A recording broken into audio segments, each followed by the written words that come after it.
ఈరోజు తిరిగి దేవునికి వాక్యం మనం ఇని నేర్చుకోబోతున్నాం. హెబ్రీ పత్రిక 11వ అధ్యాయము మొదటి వచనాన్ని చదువుతాను, వినండి. విశ్వాసం అన్నది నిరీక్షింపబడేవాడి యొక్క నిజ స్వరూపము, అదృశ్యమును అయి ఉన్నట్టు రుజువైనది, దానిని బట్టి పెద్దలు సాక్ష్యం పొందిరి. చిన్న ప్రార్థన చేసుకుంటాం. జీవము కలిగిన ప్రియ పరలోకపు తండ్రి, తిరిగి మరలా మహిమతో కూడిన శక్తితో కూడిన ఆదరణ అనుగ్రహించు నీ మాటలు మరలా వినబోతున్నాం. తగిన రీతిలో ఈ సమయాన్ని ఉద్దేశించి ప్రియ బిడ్డలకు, సహవాస సంఘానికి మీరు సిద్ధపరిచిన మాటలు వినిపించి పరిపూర్ణమైన శక్తి ప్రతి బిడ్డ పొందినట్లు సహాయం చేయి. యేసుక్రీస్తును ప్రార్థిస్తున్నాము తండ్రి, ఆమేన్.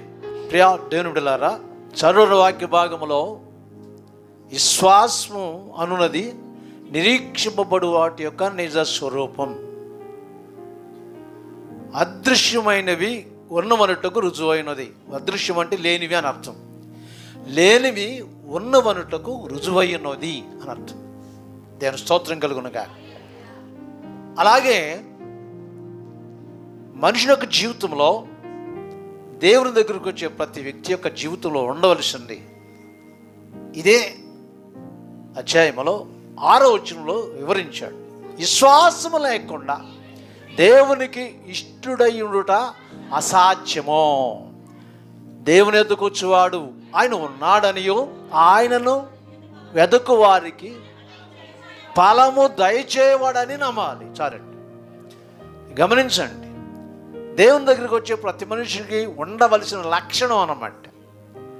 ఉండవలసిన లక్షణం ఏంటంటే, దేవుని ఎదుకు వచ్చే ప్రతి మనుషుడు కూడా ఉండవలసిన లక్షణం ఏంటంటే ఉన్నాడని ముందు అనుకోవాలంట. ఆయన ఉన్నాడనియు, రెండవది తనకు వెరవారికి ప్రతిఫలం దాయిచ్చేవాడని నమ్ము. అలాంటి స్థితి కలిగి ఉండాలి దేవుని దగ్గరికి వచ్చే ప్రతి మనిషి. ఆ తర్వాత దేవుణ్ణి అడిగితే ఇస్తాడనే ఒక నిరీక్షణ కలిగి ఉండాలంట. ఇక్కడ అదే చెబుతున్నాడు అన్నమాట. ఇంకొక విషయం ఏంటంటే, లేనివి ఉన్నవనుటకు, అదృశ్యమైన అర్థం ఏంటంటే లేనివి ఉన్నవనుటకు. విశ్వాసం అంటే ఏంటంటే ఏది లేదో అది ఉందని అనుకోవాలంట మనసులో, అంతే. ఇచ్చేసాడు అనుకోవాలంట, జరిగిపోతుంది అనుకోవాలంట.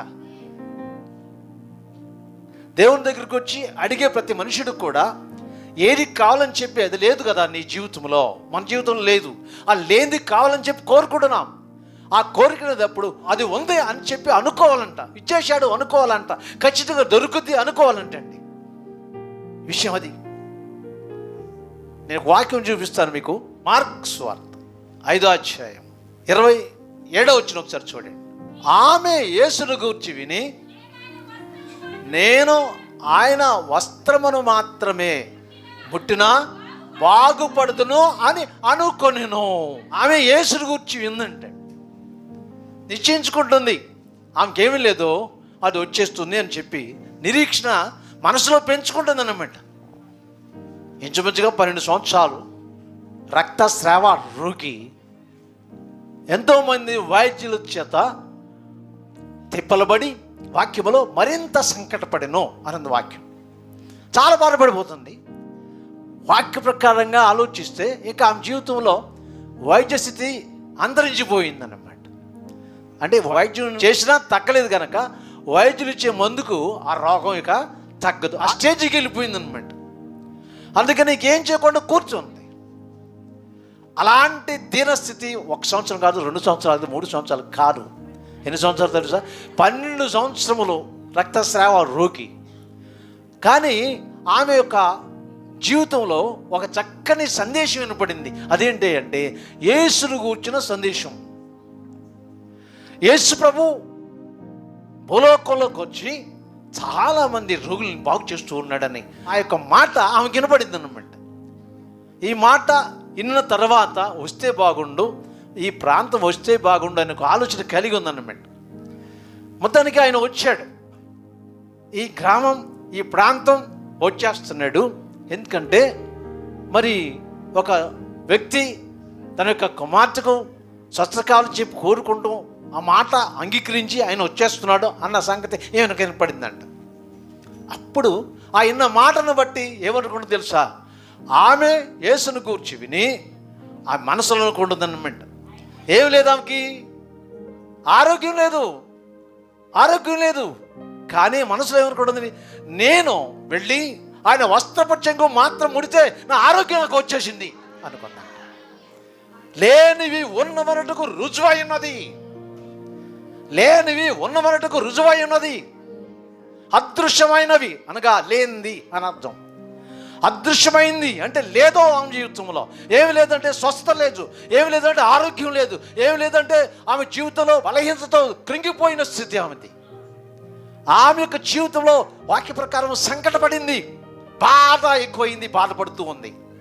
అలాంటి సమయంలో మిరకల్ ఏంటి అంటే యేసు ప్రభువు యొక్క శక్తిని కూర్చింది. ముందు దేని కూర్చింది? యేసు ప్రభు యొక్క శక్తిని కూర్చింది, ఆయన యొక్క మహిమను కూర్చింది, ఆ తర్వాత ఆయన చేసే కార్యాలను కూర్చింది, ఆయన చేస్తున్న అద్భుతాలను కూర్చింది. ఇవన్నీ ఉన్నటువంటి ఆమె యొక్క ఆలోచనలో యేసు ప్రభు ఈ ప్రాంతం వస్తే బాగుండు అనిపించింది. వచ్చేసాడన్న సంగతి ఏందన్నమాట విషయం. అది ఆమె యేసును కూర్చి విని అప్పుడు అనుకుంటుంది, వచ్చేసాడు కదా, నేను ఆశపడుచున్న ఆయన మా ప్రాంతం, మా ప్రదేశం, మన గ్రామం వచ్చేసాడు కదా, కనుక నేను ఏమనుకుంటుంది తెలుసా, మనసులో అనుకుంటుంది అన్నమాట. వెంటనే నేను పోయి ఆయన వస్త్రపుచ్చంగం ముడితే చాలు, నేను బాగుపడతానంతే. స్తోత్రం కలుగును గాక. నా ఆరోగ్యం వచ్చేసింది, ఇక క్షణంలో, ఇంకా కొంచెం చేపట్లో నా యొక్క జీవితంలో నాకు ఆరోగ్యం లేదు కనుక వచ్చేసింది అంతే. ప్రభు స్తోత్రం కలుగున. లేనిది నా జీవితంలో వచ్చేస్తుంది, లేనివి ఉన్నవరటుకు రుజువైనది విశ్వాసం అంటే. ప్రభు స్తోత్రం కలుగునగా. అర్థమైందండి? లేనివి లేక అదృశ్యమైనవి, కనబడనివి. ఈమెకు ఆరోగ్యం ఎక్కడ వచ్చి మందులు కూడా కనబడట్లా. ఎంతోమంది వైద్యులు, దేవుని స్తోత్రం కలుగునగా. మన పద్ధతి ప్రకారంగా ప్రత్యేక డాక్టర్లు ఏమంటాం తెలుసా, ఈ విభాగానికి ప్రత్యేక వైద్యుడు ఉంటారు. ఒక్కొక్క వ్యాధికి ఒక్కొక్క విభాగానికి వైద్యుడు ఉంటాడన్నమాట.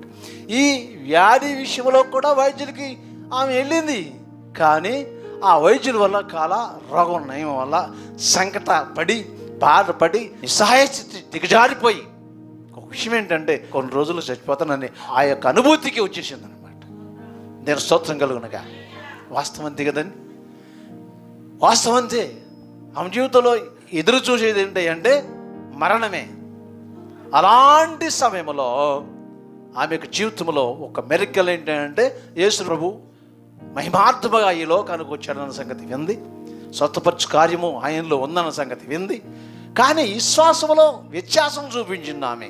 అది అర్థమైందా? శ్వాసములో వ్యత్యాసం చూపించింది. ఏంటి అని చెప్పంటే, అనేక మంది నన్ను ముట్టయ్యా, నాకు స్వస్థ ఇవ్వయ్యా, నాకు ఇది ఇవ్వయ్యా అని అడిగారు. వాక్యంలో అలాగ ఉంది. ఏమాత్రం అలా కాదంట. ఏమనుకుంటుంది మనసులో, నేను ఆయన యొక్క వస్త్రపక్షంగం ముట్టితే చాలు నేను బాగుపడుతును అని అనుకోనేను. ప్రభు స్తోత్రం కలుగునుగా. Praise Lord. ప్రియమైన దేవుని బిడ్డలారా, ప్రభువైనటువంటి యేసుక్రీస్తు వారు శతాధిపతి కుమార్తెను బాగు చేయటానికి వెళ్తున్నాడు అన్నమాట. విషయం అది ఇంచుమించు 12 సంవత్సరాల వయసు కలిగిన కుమార్తె అన్నమాట. ఈమెకి 12 సంవత్సరాల వ్యాధి. అంటే ఆమె పుట్టినప్పుడు ఈమెకి వ్యాధి వచ్చి ఉంటుందేమో, అంత వయసు అన్నమాట. వ్యాధికి ఆ బిడ్డకు కూడా ఇంచుమించుగా వయసు అంతే. ఆ బిడ్డను బాగు చేయడానికి ఈయన వెళుతున్నారు. ఈ జనసమూహం వెళుతూ ఉండగా వెళ్ళేటువంటి జనంలో నుండి ఏం చేసింది తెలుసా, దూరంగా ఉండి అలాగ ముట్టుకుందంటండి. ఏం ముట్టుకుంది? వస్త్రాన్ని ముట్టుకుంది. ప్రభు స్తోత్రం కలుగునగా. తక్కువ ఆగిపోయారు యేసయ్య. ఏంటినైనా ఆగిపోయావు, వాక్యంలో అలాగే ఉంది. ఏంటినైనా ఆగిపోయావు అంటే నన్నెవరో ముట్టుకున్నారు. ప్రభు స్తోత్రం కలుగునగా. Praise lord. నన్నెవరో ముట్టుకున్నారు, నాలో నుంచి ప్రభావం వెళ్ళింది. ఒక మనుషుడు వ్యాధి నుంచి విడుదల పొందాలంటే దేవుని ప్రభావం ఖచ్చితంగా రావాలి. అప్పుడే ఆ వ్యక్తికి స్వస్థ వస్తుంది అన్నమాట. నాలో నుంచి ప్రభావం. ఎందుకు నిలబడ్డావు? ముట్టుకున్నారంట. కొంతమంది అన్నారంట, ప్రభావం ముట్టుకున్నారంట. ఏంటి, జనమంతా నీ మీద పడుతూ ఉన్నారు కదా, అలాంటప్పుడు నన్ను ముట్టుకున్నారంటే ఏంటి అని చెప్పి కాదు. నన్ను ముట్టుకున్న ద్వారా ఎవరో నాలో నుంచి ఆమె బాగుపడింది ఎవరో, నాలో నుంచి ప్రభావం వెళ్ళడం ద్వారా ఆ యొక్క వ్యక్తి యొక్క జీవితంలో అనుకున్న కార్యం నెరవేర్చబడింది. దేవుని స్తోత్రం. ఈ మాట అనడానికి కారణం ఏంటి తెలుసా? ప్రజలకు చూపించాలి. ఆయన కుమార్తె యొక్క విశ్వాస శక్తి ప్రజలకు ఖచ్చితంగా చూపించాలి. ఆమె అనుకుంది వెంటనే, ఖచ్చితంగా నేను తెరమరుగులు ఉండకూడదు, ఎంతో గొప్ప కార్యం నా దేవుడు చేశాడు, నేను మరుగై ఉండకూడదన్న సంగతి ఆయన నాకు వినిపిస్తూ ఉన్నాడు. ఎవరో నన్ను ముట్టుకున్నారని నా ప్రభు అంటున్నాడు కనుక ఆ వ్యక్తిని నేను ఆయనయ్యా, నేను మరుగ్గా ఉండలేను, బాగుపడ్డాను, నేను మనసులో అనుకున్నాను నాయన, విశ్వాసంతో నా ఆరోగ్యం లేదు, నా యేసుని ముట్టుకుంటే, ఆయన వస్త్రాన్ని ముట్టుకుంటే చాలు నాకు ఆరోగ్యం వచ్చేస్తుందని మనసులో అనుకున్నాను, ముట్టుకున్నాను ఆయన, వెంటనే నాకు స్వస్థ వచ్చింది. దీని స్తోత్రం కలుగును కాక. యేసు ప్రభువారు ఒక చక్కని పదాన్ని వినిపించాడు అక్కడ, కుమారి నీ శ్వాసమే నిన్ను స్వస్థపరచను, సమాధానము గల దానవి వెళ్ళు. ప్రభు స్తోత్రం కలుగును గాక. హల్లెలూయా. ప్రియ దేవుని గమనించండి, దేవుని చిత్తమును బట్టి ఖచ్చితంగా మనుషుని జీవితంలో అవసరమైంది విశ్వాసం. మనకు కూడా ఏం అవసరం తెలుసా? విశ్వాసమే అవసరం. శ్వాసయాత్ర దూరమెంతైనా ఎందుగదో ఎంతైనా శాంతి వర్షించే నాలో నిశ్చయ పథమునా విశ్వాస యాత్ర దూరమెంతైనా ఎందుగదో ఎంతైనా శాంతి వర్షించే నాలో జయ పదమునా విశ్వాలనే లేని దేవా కుమారుని దీక్షతో విశ్వాలనే లేని దేవా కుమారుని దీక్షతో విరజిమ్మే ఫలము ప్రవహించే ప్రేమ విశ్రాంతి నసగుతూ అరుదించే నాకై అంబరవేగిలో అవతారమూర్తి యేసయ్య కీర్తి అవన్నీ పాటుతూ ఆనంద సౌందర్యము పొంగే నాలో అమర కాంతిలో ఆనంద సౌందర్యము పొంగే నాలో అమర కాంతిలో ఆది దేవుని చూడ అసించ మనస్సు పయన మైతివి అరుదించే నాకై అంబరవీధిలో అవతారమూర్తి యేసయ్య కీర్తి అవన్నీ చాటుచు. ఆమేన్. నేను అనుకున్నాను ఆమె ఆనంద సంతోషానికి అవధులు ఉండవు అనుకుంటున్నాను. నేను ఎంత ఆనందం అండి. దేవుని స్తోత్రం కలుగునుగా. విషయం ఏంటంటే ఆ వ్యాధి కలిగిన వాళ్ళని చాలా దూరంగా పెడతారు, ముట్టుకోరు. ముట్టుకుంటారా? స్త్రీ కడగా ఉంటేనే ముట్టుకోరు కదా. దూరంగా ఉండండి. వస్తువు పట్టుకున్నాడు, ఆ వస్తువు పట్టుకున్నాడు, ఆ ఇంట్లోకి వెళ్ళేవేంటి, స్నానం చేసావా అంటారండి. కడగా ఉంటే అంతే కదా అంటారా లేదా? స్త్రీ కడగా ఉంటే ఏమంటారంటే లోనకి వెళ్ళకూడదు, లోనకి వెళ్ళ బాబు, స్నానం చేయడం లోనకి వెళ్తున్నావా అంటారా లేదా? ముట్టుకోబాక ఎవరిని, దూరంగా ఉండు. స్నానం చేసినాక అప్పుడు కానీ ఒకవేళ ఏమైనా పనిముట్టు పట్టుకోవాలన్నప్పుడు అంటే అంత స్థితిని స్త్రీ ఎడలో చూపిస్తూ ఉంటారు.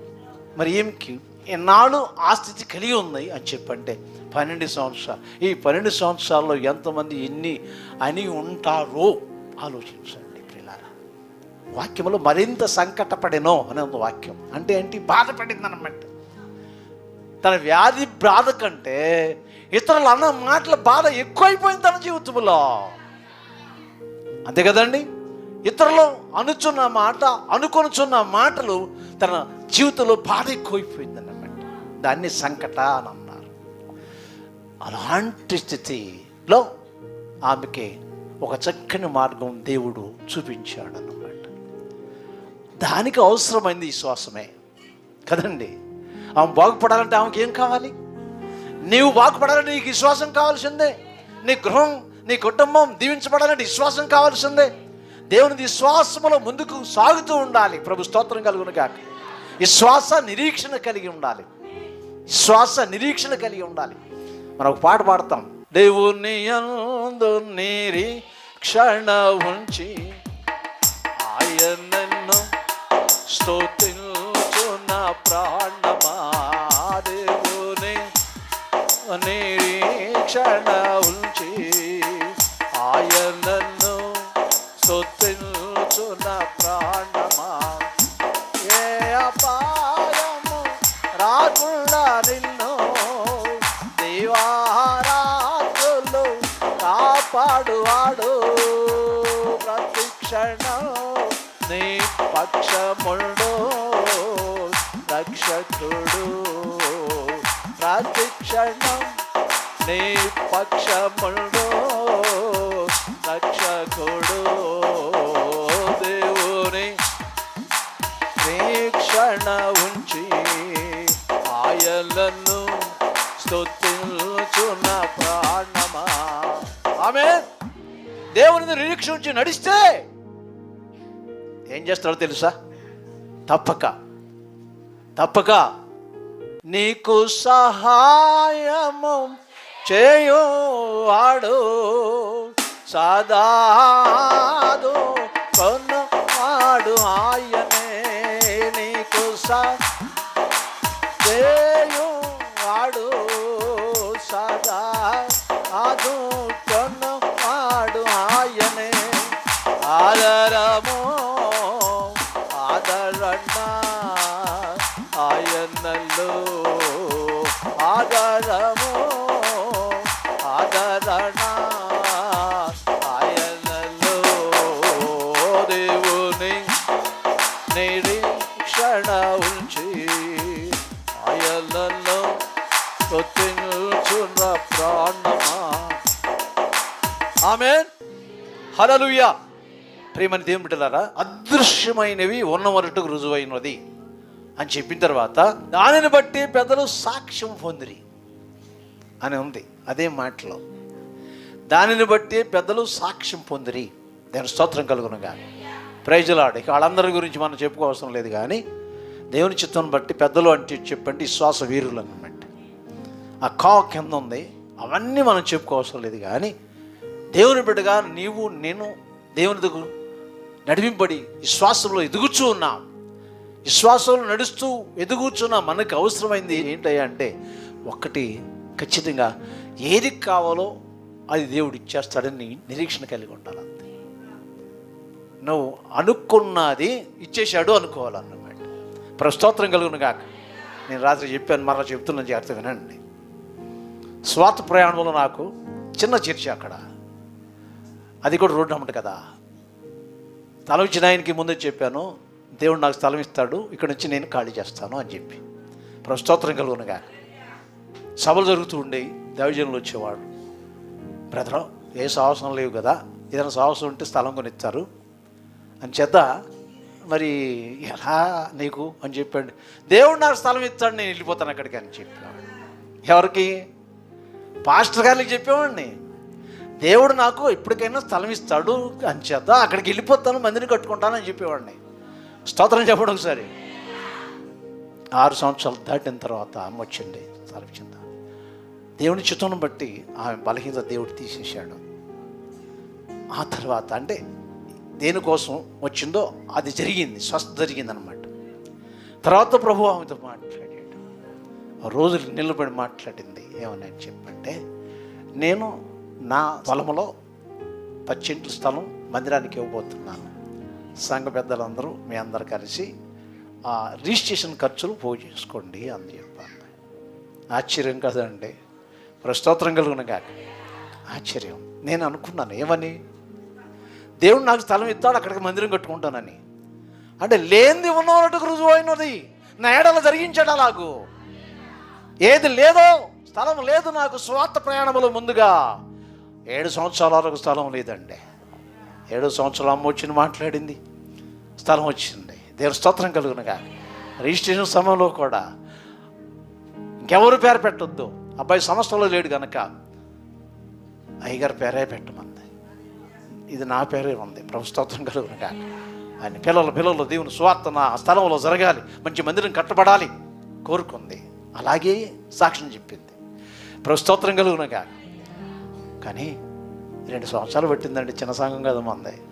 ఈ మందిరం కట్టేసరికి 2 సంవత్సరాలు పట్టింది. దేని చిత్తం బట్టి 90 సంవత్సరంలో 28వ తేదీ జనవరిలో ఓపెన్ చేశాం. ఇచ్చాడా లేదా? స్థలం లేదు, సహవాస సంఘానికి స్థలం లేదు, కానీ ఇచ్చాడా లేదా? స్తోత్రం కలుగునుగా.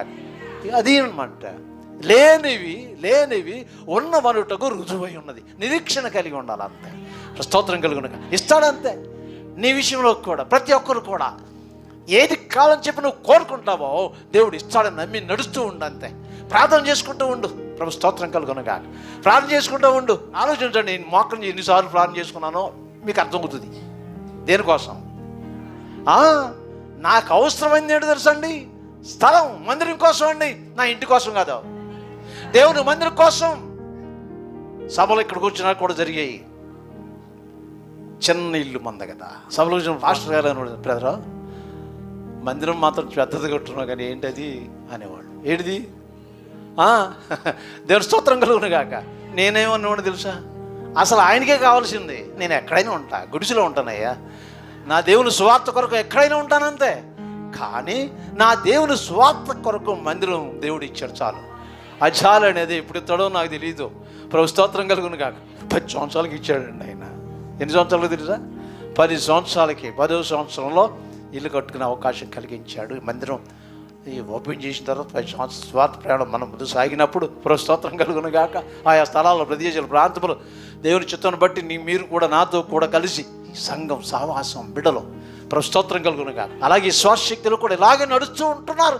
ఇప్పటికి అలాగే ఉంటారు మన సంఘం. నేను స్తోత్రం కలుగును గాక. ప్రభు నాకు ఇచ్చిన గిఫ్ట్ స్వార్థ ప్రయాణం. దేవుని స్తోత్రం కలుగును గాక. క్రీస్తు యేసునందు ప్రియ దేవుని బిడ్డలారా, దేవుని చిరానుసారంగా ఈ సువార్త ఆ విధంగా కట్టబడింది. ఏ విధంగా కట్టబడింది అని చెప్పండి, నిరీక్షణతోనే ఉన్నాను. నిరీక్షణతో కట్టబడింది. ప్రభు స్తోత్రం కలుగును గాక. హల్లెలూయా. ప్రేమ దేవుని బిడ్డలారా, చూడండి, ఏది లేదనుకుంటావో అది ఇచ్చేస్తాడని నమ్మాలి, అంతే. ఒకవేళ కొంత సమయం పట్టవచ్చు. నువ్వు ఆరోగ్యం కోసం, ఏదో బలహీనత కోసం నువ్వు కూడా ప్రార్థించుకుంటూ ఉన్నావు అనుకోండి, అడుక్కో. దేవుడు ఏం చేస్తాడు? నీకు కూడా ఆరోగ్యం లేదు, ఉందనుకో, ఇచ్చేస్తాడు, వచ్చేస్తాడు, అంతే. అలాగే స్థలం లేదనుకో, ప్రార్థన చేసుకో, తప్పకుండా దేవుడు ఇస్తాడు. ఇల్లు లేదనుకో, ఏం చేసుకోవాలి? నువ్వే చేసుకోవాలండి. ఎవరు ఇంటి కోసం ఎదురు చూస్తున్నారో వాళ్ళు ప్రార్థన ఎక్కువ చేసుకోవాలంతే. ప్రభు స్తోత్రంగా దేవుడు క్రియ చేస్తాడు. ఖచ్చితంగా దేవుడు క్రియ చేస్తాడండి, కార్యం నెరవేరుస్తాడండి. ప్రభు స్తోత్రం కలుగును కాక. ప్రతి కుమారుడు తప్పక ఆయన అలాగే చేస్తాడంతే. కానీ నీకేం కావాలి తెలుసా?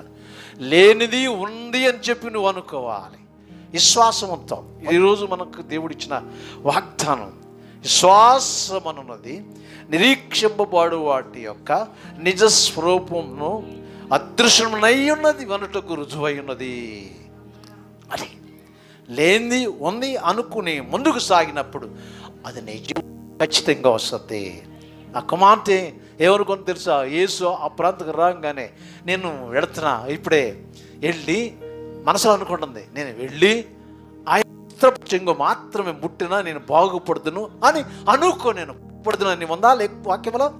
ఆయన వస్త్రపు చెంగు ముడితే చాలు నేను బాగుపడుతును అని నేను అనుకుని వెళ్ళిపోతుంది, బాగుపడింది అంత.